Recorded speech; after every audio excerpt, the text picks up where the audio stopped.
Love, light, and blessings. This is Shamanic Awak Priestess here, and I think I want to have a spirit chat where I just sit down and talk about different things. So I haven't posted a video in a while. I haven't been if I'm honest, uploading like I used to.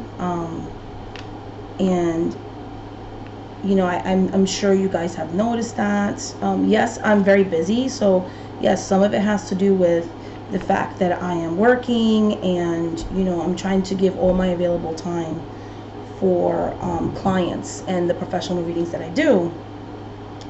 However, there's other reasons as well. I look back, and my content lately hasn't been exactly the same, and I haven't had the same uploads. I love talking about social issues, the ATRs, discrimination, marginalization, empowerment through spirituality, retaking our powers through the ancestors, Santeria. Love talking about that. Haitian voodoo, hoodoo. I love talking about all those topics. I have all these series that I've started, and I would love to continue to do, and I will be doing in the future.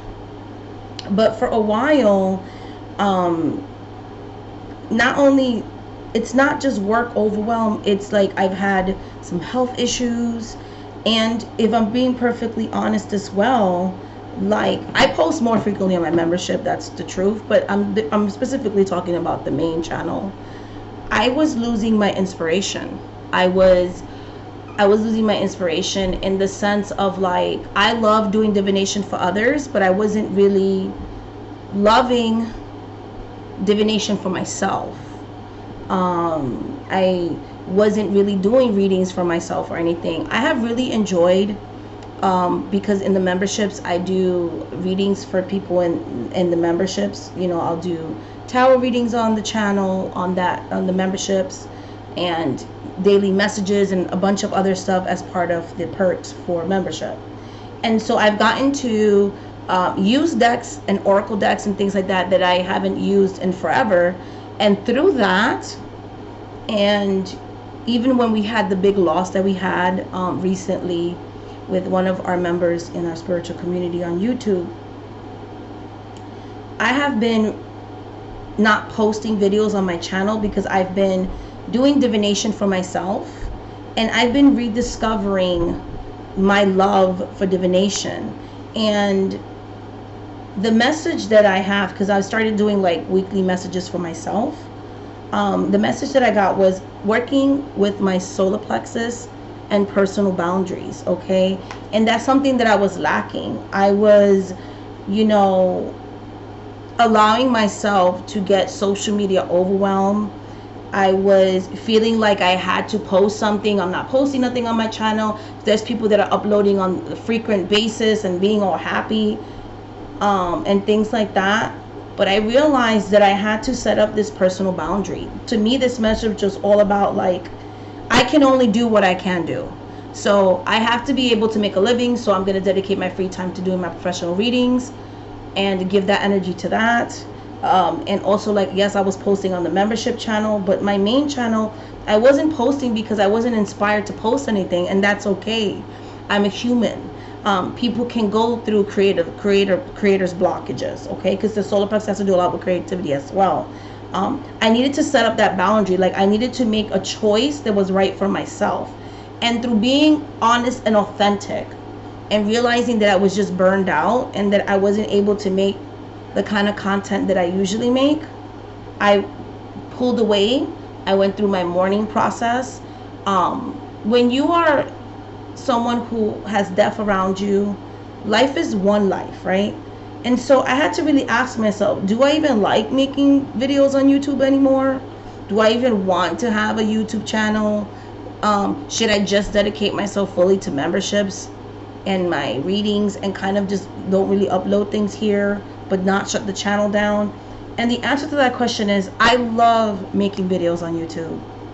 I'm just gonna stop trying to push myself and accept the fact that there's times I'm going to take breaks, that I might not be able to upload as much as I want, but I'd rather have quality content than a bunch of videos that have no inspiration from.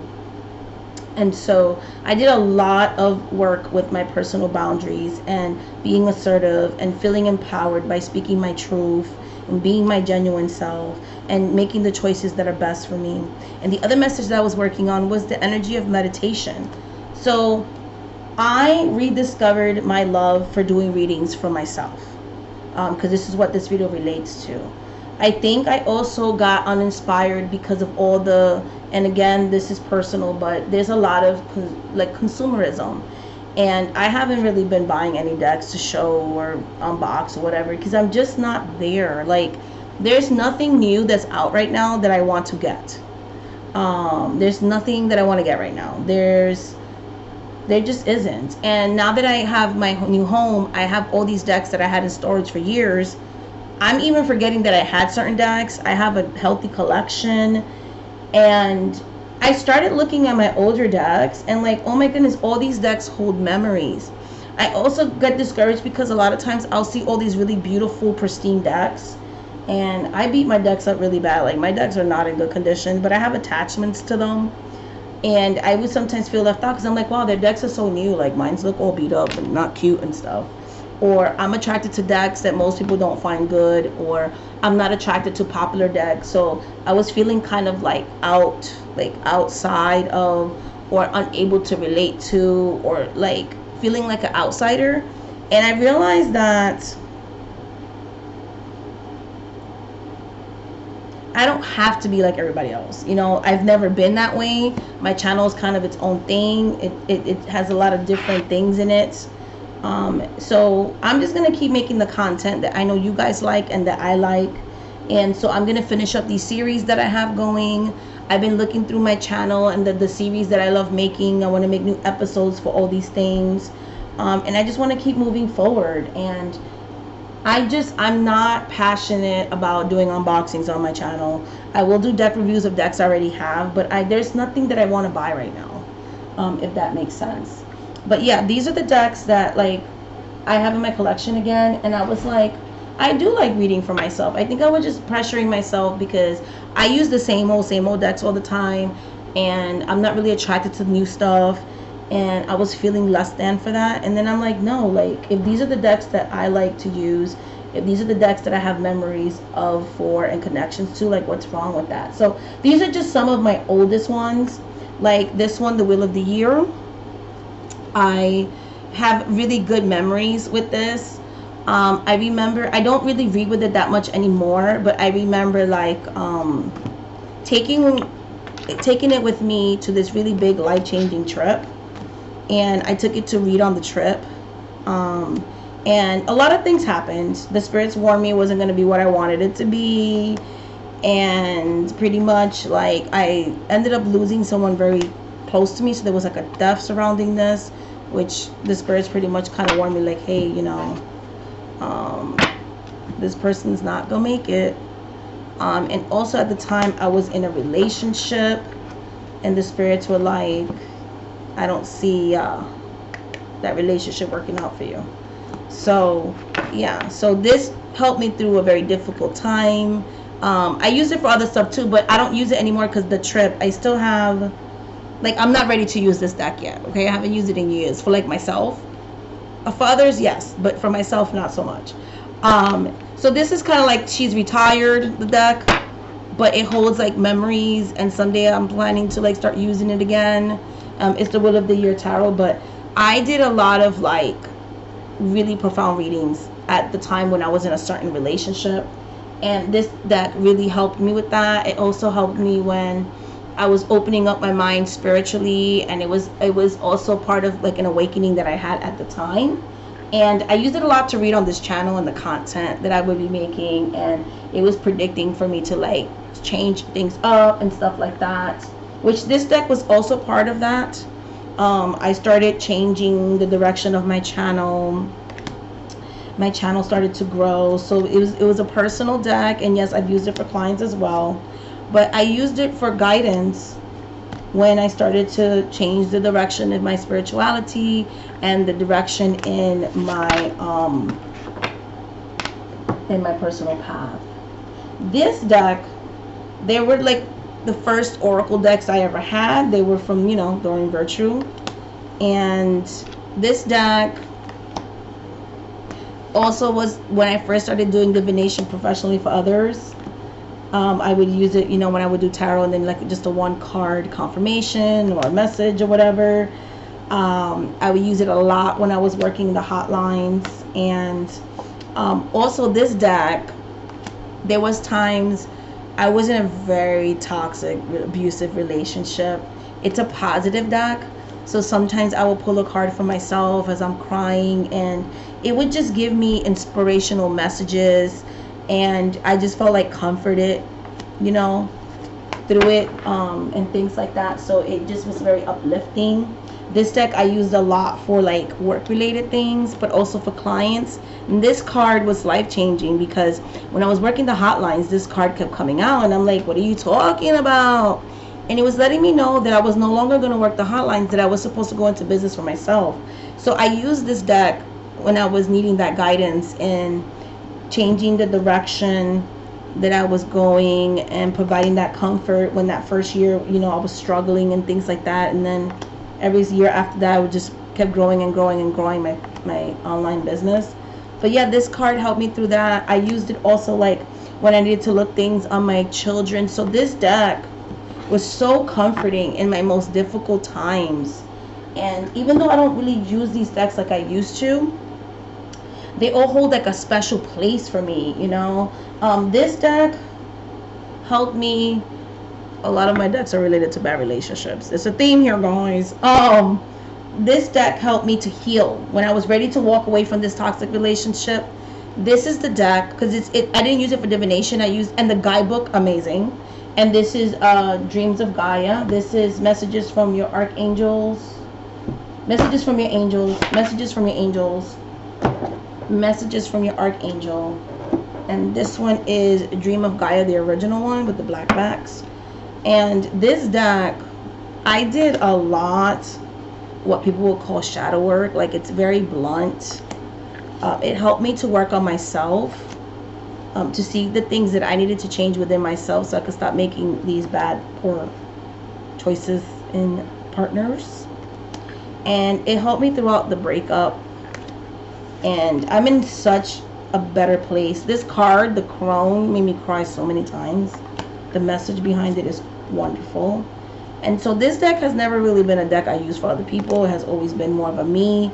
The other day I did use it recently on my members channel. Great readings, people loved it. But yeah, this deck, oh, if this deck could speak. There was a time like I would read for myself daily, and this would be my one card pull for years.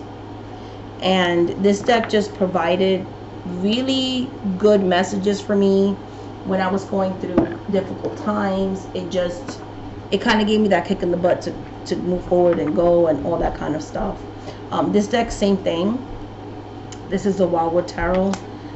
It definitely left an impact for me and my path.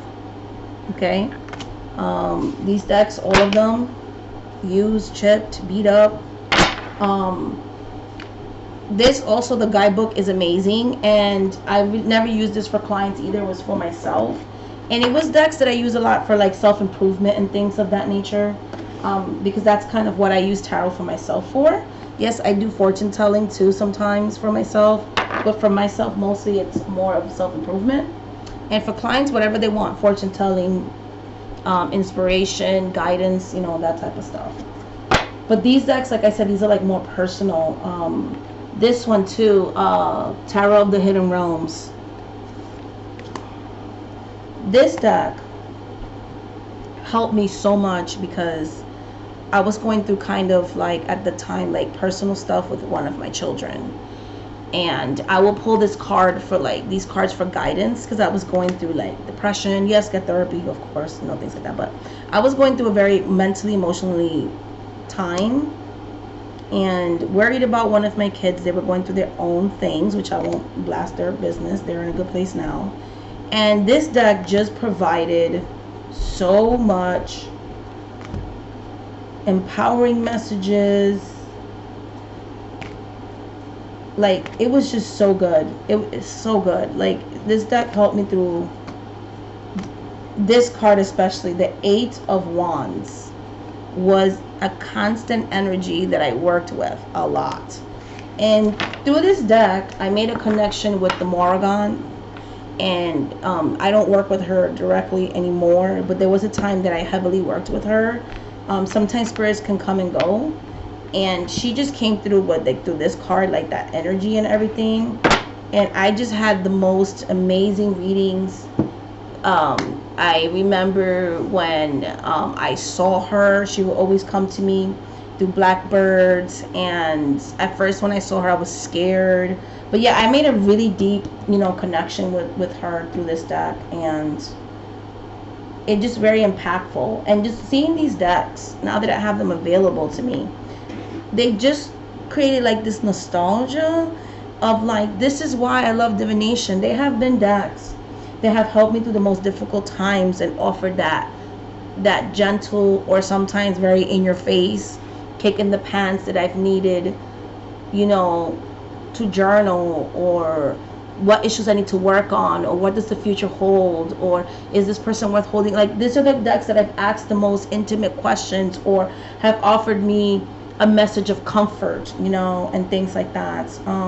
This deck, there's little ones that, like, I cut some of the cards down, but is one of my oldest decks for self-work. Look at it. It has a dent of my finger. It is one of my oldest decks. I don't use it anymore, obviously. It doesn't even have gilding. Like, it has an actual dent in it. It's something that I go back to this deck all the time for myself. It has like no gilding. This was a deck that had gilding in it. It's pretty beat, guys. Look, it has like an actual permanent dent of when I hold the cards and rifle shuffle. That's it's like, it looks like somebody ate it, okay? But this deck, with all its broken, ripped, whatever, I'm never gonna get rid of it. I got a newer version now, but I'm never gonna get rid of it because I worked with this deck until she broke. And I look at it now and I'm like, wow, you know, before I got lost in all this like consumerism and, oh, your decks look all beat up, you need to get newer decks or whatever, I didn't care about those stuff before. Like, it's like when I was little, I had a favorite doll and she was like beat up, she was missing a leg, and I kept gluing her back together, and I would get new dollies, but I always went back to the old dolly. These decks feel like that to me. Like, no matter how beat up and old they are and how all these new brand new shiny things come, when I really need guidance, these are the decks that I go to. And there's newer ones that I go to, but these are like the oldest ones, the longest ones I had. I always go back to these for myself, you know? And I don't see myself getting rid of it. Like, even if I have a newer version of this and I use that now, like, this original one has so many memories. I mean, she's beat up. You know how much energy and memories? So, like, if you are someone who keeps going back to the same decks and you feel bad because everybody else has all these decks, and you're like, I try to use new decks, but the only ones that I'm drawn to are these, and this. Especially, like, if we're talking about reading for yourself personally, that's the perspective this video is for. It's okay. Like, these decks, if they're not popular and nobody else likes them, who cares? Use the decks that make you happy, and don't ever feel bad that you may not fit into the popular decks and the decks that everybody else has. Like, just be yourself, and don't forget the art of divination, and don't get lost in physical things where you forget like what divination can actually do for you. These decks, if they could talk, they got some stories to tell, you know? And I really enjoyed this week's message for myself, you know, just my personal boundaries, and I'm choosing to do the things that make me happy. So I'm going to continue to make content on here, and I'm going to make content that feel authentic to me, even if I'm not getting as many views as I would like. I'm going to be myself. I'm not going to try to be mainstream. I don't need to be mainstream. Maybe I don't have the biggest channel or the most viewership sometimes, but I'm being me. And I really did meditate, and I really did go within myself, and I cut the negative talks. And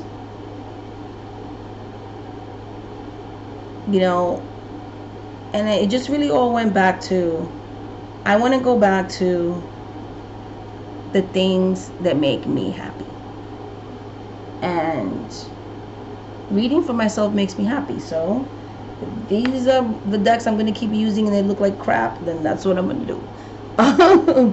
So that's basically it. The majority of my collections look this bad, honestly, or this bad. Like, most of my decks are very overly used and beat. They're very well worn and loved. So I do use most of the decks I have. Yeah, so that's it. I don't even know what to call this video. Chatting with Shamanic Arawak Priestess. Yeah, I just wanted to make this video. I just wanted to, I know I'm not the only one that has ever felt a slump or that they lost their luster for divination. And I'm rediscovering what I like by working with these oldies but goodies. This is what I like. This is a friend. This is like when I need comfort. I know this deck. I know the meanings. But not even that. Like, these are the ones that hit intuitively for me. These are the ones that somehow, no matter how bad things are, they make me feel better. So these are decks I usually use through those times when I'm going through like big transitions and that kind of stuff. I have other ones I work with personally, but these are like when I'm going through some things, my comfort. So do you have decks that are comfort for you, that for personal work? Are these the decks that you go to? Are they as bad looking as mine? Yeah, I cut this card because I was exploring maybe cutting out the things and maybe hanging the images in my room. But then I stopped cutting it because I felt bad about cutting it back. Anyways, much love, much light, much blessings. Thank you so much for watching this video, guys. And until the next video, bye.